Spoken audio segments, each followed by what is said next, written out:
പത്തനംതിട്ട ജില്ലയിൽ ഏതാണ്ട് 2015 കണക്കനുസരിച്ച് 33,700 ആളുകളാണ്.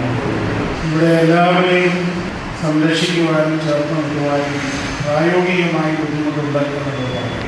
എങ്കിലും അല്പമായെങ്കിലും കഴിയുന്നവരോട് ചേർന്ന് നിന്ന് അതിനെ സപ്പോർട്ട് ചെയ്യുക എന്നുള്ളത് നമ്മുടെ എല്ലാവരുടെയും പ്രധാനമായിട്ടുള്ള കടമയാണ്. 3 മാസം കൂടിയിരിക്കുമ്പോൾ ഇത്തരത്തിലുള്ള പ്രവർത്തനങ്ങൾ നടത്തുന്നു എന്ന് ഇപ്പോഴാണ് ഞാൻ അറിഞ്ഞത്. അതിന് പ്രത്യേകമായി ഇതിൻ്റെ ചുമതലക്കാരെ ഞാൻ എൻ്റെ സന്തോഷം അറിയിക്കുന്നു. നമ്മുടെ ഈ പൊതുസമൂഹത്തിൽ കരുതലും കരുണയും വല്ലാതെ കുറഞ്ഞു പോകുന്ന ഒരു കാലമാണ്.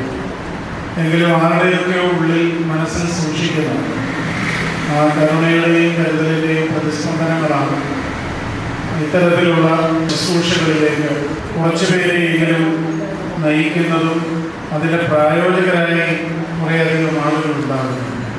ഈ സമ്മേളനം ഉദ്ഘാടനം ചെയ്തതായി